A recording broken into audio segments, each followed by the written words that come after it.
This video was brought to you by Stormberg, a route planner, MisterGreen, Kempower and Marcus Bil. Yo, what's up? We are now sitting in a Polestar 2 PP without the extra P, and we are in Østerdalen. We are heading towards, well, this is yeah, we just exited, but not too important. We are in Østerdalen at least, getting close to, what is this place called again? It's not Kvikne, but it is snowing. Yeah, and I just got an idea that I want to shoot a video, because actually I haven't made a video like this in a long time. In the really old days with Millennium Falcon, I shot some video, but it wasn't a commentary. It was just me driving in the snow, and I didn't say anything. And then I think I made one video with Optimus Prime many years ago, when I had a commentary, but that was also many years ago. So I figured, let's do it now, because then you can get an experience of how is it in proper Norwegian winter driving an electro auto like Polestar. Could have been a Tesla Model 3 also, or something else. But yeah, so it's 1:30 at night right now, and as forecasted, there's lots of snow. The temperature is -2 degrees Celsius, and I have 20-inch winter tires. I believe, I don't remember exactly, I think it's Michelin X Ice Nordic friction tires. They are really good. I wonder if they even beat Nokian Hakkapeliitta R3 at some point. But yeah, so I know this stretch. Oh, we just passed that town. What the heck was it again? That wasn't, no, it's not Kvikne. Hey, it says Kvikne Fjellhotel. Wait. Inset. This is Inset, of course. How can I forget it? Yeah. Oh, that truck. Oh, think about this. It's a semi in front of us. Freaking heavy, and he still drives roughly the same speed as me. But okay, I will try to overtake the semi soon. There will be some twisty parts, and then a straight, and actually several straights. But there you can see the pixel lights in action. So we have LED matrix with pixel technology. So they don't have that many elements like the EQS, but it's pretty cool. Works great. So I feel perfectly safe in the Polestar here in this kind of weather, because we have all-wheel drive, lots of power, good tires, awesome headlights, and the all-wheel drive system in the Polestar is just outstanding. It seems to be 50% biased, so when I regen, it doesn't lock the wheel. When I accelerate, it also goes quite well. Crazy. Yeah. And I also have many years of driving in winter experience. I think I started driving in winter from 2001, or was it 2000? So probably 22 years of experience. But of course, we don't want to have any unfall. But okay, let me see. Okay, I know this route. We can overtake soon. Now, maybe give you guys some tip about how to drive in Norwegian weather, because it could be scary for some people. So let's see. The truck in front, he has better vision than me, and he has high beam on right now. So as long as he has high beam, it means that it's clear in front of him. So I will try to overtake him here. It would be, for most people, it's super scary to overtake here. I'm gonna do it. I know this stretch. Let's see. So let's see now. What you can do is you can blink and check. Yeah, you see, he even helps me. That's even easier. But usually if he doesn't help you, just blink and check. And if there is an oncoming car, then you just pull out in time. Okay, and now I will try to read the terrain. Seems like we don't have any cars in front of us right now, because I don't see any trucks, and it's snowing a lot. And we are going downhill, so it's also a good good information to know that you are going downhill and it's a bit twisty. And some places the slope or the banking of the road is in the wrong direction, so you have to be careful so you don't slide the wrong way. Like here, you see this is scary. Like, why do they even make roads like this in Norway? So you just have to know about it and take it easy, but as long as you know what you're doing, then no problemo. Oh shit, turn, I want to be flashed at now. Oh shit, turn, oh. The Polestar lights, they tend to turn off. Whoa, careful, way too late. And also another thing you have to expect is that when you're driving in weather like this, when you see a truck, slow down a little bit before you pass, because there will be a mini whiteout behind that truck. So, because this could be useful for you if you happen to come to Norway during winter because you want to see Arctic Circle or you want to see Aurora, but then you might have to plan ahead and then you don't know how the weather is going to be, and then suddenly you are in Norway with a loaner or your own car and in this kind of weather. First of all, you better have Nordic friction tires. Don't bring those Central European tires up here in winter. Please don't do that. Nordic friction tires, they are king on the road. Like here, yeah. And then I guess you just have to take it easy. And what else? Okay. I know this. I also you kind of need to know the terrain, the road, because I knew, so I instinctively regen a bit there to take it easy because I know how the road goes. So now we go straight, and then there's a 70 zone, and then there's a right turn, slight right turn, and then a little straight, and then a bridge, and then we come to the 80 zone soon, and then it's fairly straight. Okay, not yet here. Actually, you won't see the bridge even. Slow down here a little bit because it banks the wrong way. Shit. Okay, here's the bridge. The old bridge that was almost 10 years ago used to be so in a bad angle, but then this one is more straight. So, man, I can't see much right now. Oh no, there's the 80 zone there. Okay. Yeah. This new stretch here was straightened out around 5 years ago. So, oh, I can see now. Yes, we are following a truck, maybe. Yeah, I'm not sure.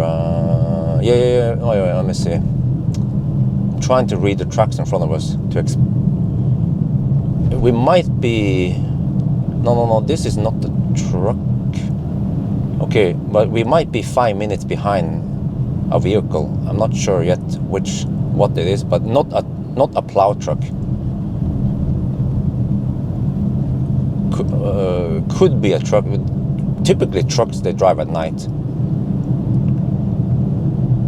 So over here, I'll go a little bit faster because I know it's straight. But wow, the vision is so bad right now. So just don't want to drive too fast. I mean, I can brake in time, roughly. I can show you here. If you try to brake now.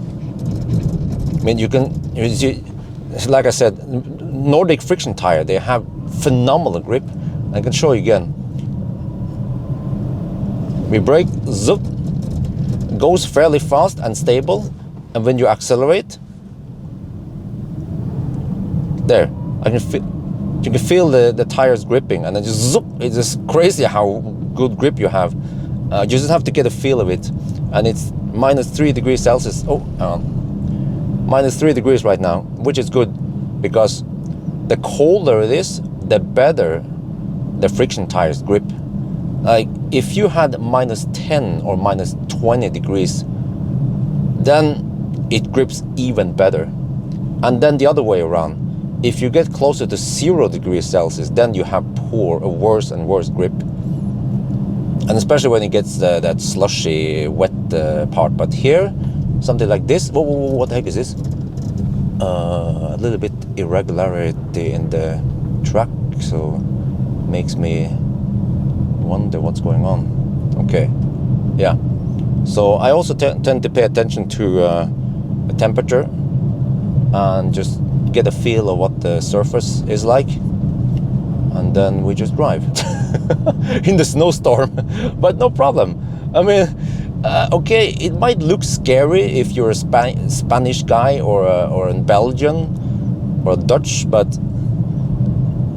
Vikings and Finns, they are used to this, and Swedes also. And also, another thing that is very useful is that those signs that warns you about moose or deer or other animals, they are there for a reason. I've been driving on the same stretches over and over again, and usually when I see a moose sign, then I have actually seen moose there many times. And the same if there's a deer or something, then I've seen there. So they put the signs there because the probability or the frequency of seeing those animals there are higher than other places. For example, here you don't see any animal signs because I know the terrain here, and moose, they will never wander off here. We have like semi-cliff on the right side and then a hill something on the left side, and they don't wander off here.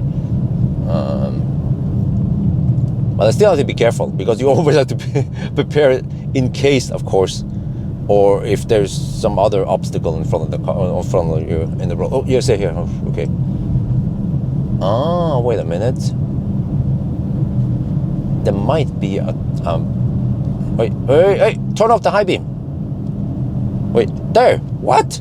Did you see how late the Polestar turned off the high beam? I've been flashed at so many times because the Polestar turns off the high beam way too late, and the truckers, they get pissed. That guy here was patient, but it happened before I shot the video that many times they just flash at me. And of course, when they flash at me, then it triggers the system to turn off the lights automatically.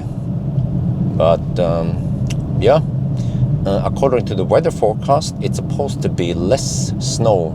I can already feel that the surface is getting slightly better and we have less snow. And I also feel that we have better traction. Wait, dude, high beam, yes. Oh, that was, you see, that was a Polestar. No, that was a Volvo. That was a Volvo. He might have a similar light than me. And that was automated system that turned off very late. So now you can see what it feels like to meet another Polestar or Volvo on the road. Well, okay, let me see here. So you see over here, let me get it. Oh, that's the truck in front of us. Oh, it's a plow truck. Okay. Yeah. I sensed there was something in front of us. Looked like a truck. And the way I could tell it's a truck is because from time to time the trucks, they will go far to the right, which indicates that it's a large vehicle. And then when that large vehicle meets another large vehicle, they have to move over towards the ditch. But okay, now this is tricky. How the heck do we overtake this truck? Well, how do you know if there is any oncoming traffic, right? You can look on the map maybe to get an idea, but usually if you're standing behind the truck like here, then you have you have really poor vision of what's going on in front of you. But okay, I think it signals to help me. Yeah, I think that's it. I have to pay attention to the signal. The signal was actually showing a left turn signal. Yeah, now he turned on the full left and right and whatever, and the yellow, yeah. It's just that signal is not a regular turn signal light, so it was a bit confused, but what you can do either way is that you just have to move. You have to move over to the right, to the left lane, and check and be ready to move back in case there's a false alarm or something like that.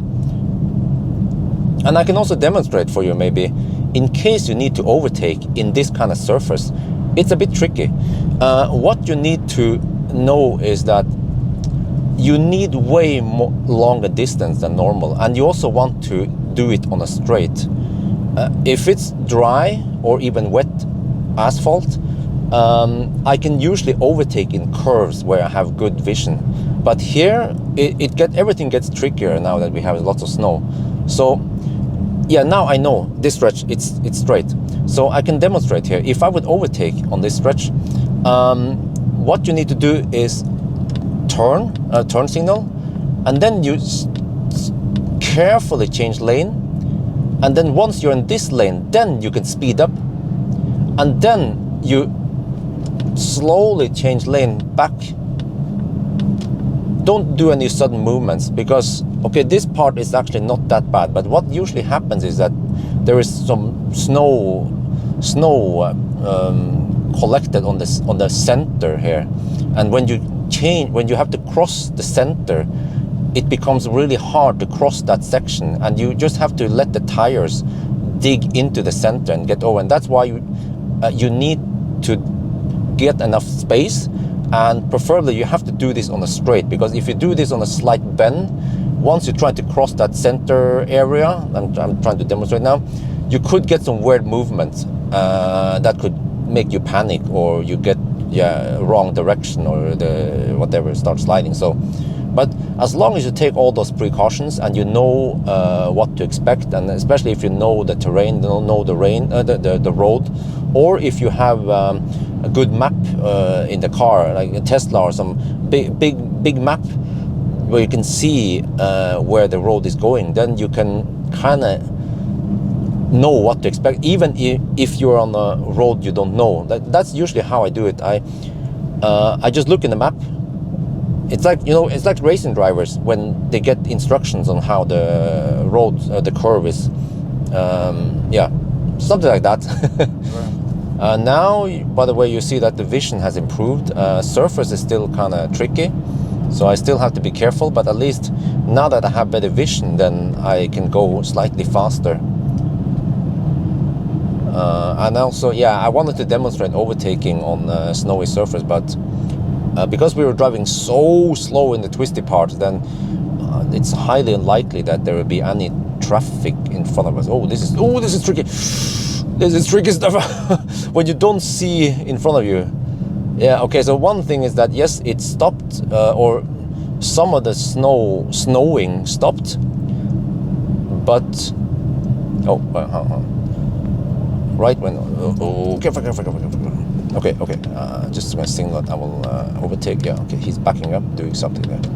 Yeah, so, yeah, just as forecasted, we have less snowing going on. But another tricky part of this winter driving is that we now have lots of snow on the ground, and if it's windy, then sometimes the wind blows over, and you get, in the daytime, you get white. They call it whiteout, which is when lots of wind blows snow right in your face and you don't see shit for a couple of seconds. That could be super scary, like just what happened now. But as long as you're careful and prepared for it, then you're fine, right? Yeah, you can just hammer it. Okay, don't hammer too hard, right? But yeah, like here. So I think not much action going on now. You know, you guys are seeing a little bit of Norway. Yeah, by the way, we are in the beginning of... is this one working? Oh, huh, interesting. Did take a second picture. But okay. Oh, there's a car over there. Oh, interesting. Okay, let's see if we can catch up with that one. I think that's not a truck. But what I want to say is that... once again, Blizzard. Okay, someone mentioned Blizzard. Yeah. Now I forgot about it. But now you guys have seen... Yeah, I was going to say... So we're on Østerdalen now. We're getting close to the highest point of the route here. 773 meters over sea level. And we are in the beginning of April. I think it's the 8th. Yeah, I think it's April 8th right now. Normally it would be spring-ish. Well, it was spring here one day ago. Yesterday I drove down here the other direction and we had dry asphalt. And then suddenly, today, boom! Full winter, as if it was January. Okay, wait. How is this again? Okay, I can get vision on the, well, he's going so slow. You see, if stuff like that happens when they go really slow, and you have a fast car with all-wheel drive and good tires, then you can just quickly overtake them, because the speed difference will be so big, and you don't need more than around 100 200 meters to overtake. And you can see that they're clearly preparing to help you overtake. So that's fine. That's actually kind of rare behavior in Norway. Normally people, they would just drive in the middle of the road 20 kilometers per hour under the speed limit with 50 cars behind them, and nobody overtakes, so that car number 1 drives dog slow, car number 2 is usually a semi, and it's really hard for the semi to overtake the slow Toyota. And then car number 3 and 4, they just camp behind, even though it's like a fat e-tron or an I-Pace, but they are so thirsty, so they have to drive slow and draft behind the truck. And then car number 5 and 6, they're just like, what the heck is this? Let's just stay behind. Yeah. And then I get behind 50 other cars and try to get past them more. That's just my rant, but it would be better if, when you have the opportunity to overtake, then try to overtake if it's going really slow, like, I mean really slow, which tends to happen. Or if you're the first car driving really slow, you should use the mirror. See that you have 20 cars or 50 cars behind you, just pull over, wait for about a minute, 2, and then you keep driving, because you're not in a rush, right? Oh, what's that? Oh, debris, okay. Thought it was an animal. Yeah, but okay. Anyway, now you guys have seen it. Winter driving. This is probably one of the last winters I will encounter until spring comes. So yeah, I think that's gonna be it for now. Hope you guys enjoyed this video. Whoa, turn out the high beam, dude. High beam. Jeez. It could be a Volvo, yeah. No, that wasn't a Volvo. No, but yeah, so I don't know. What do you guys think about this? I tried to make it a little bit entertaining, but also a little bit of educational. Yeah. Because it seems like people in the live stream are fascinated by this weather, and like, oh wow. And for me, it's normal. For me and Swedes and Finns, they're like, oh, this is normal. But yeah, so oh, what is that? Volvo? Yes. Polestar? No, Volvo. Yeah, it was a Thor hammer. I saw it. So yeah, I think that's gonna be it.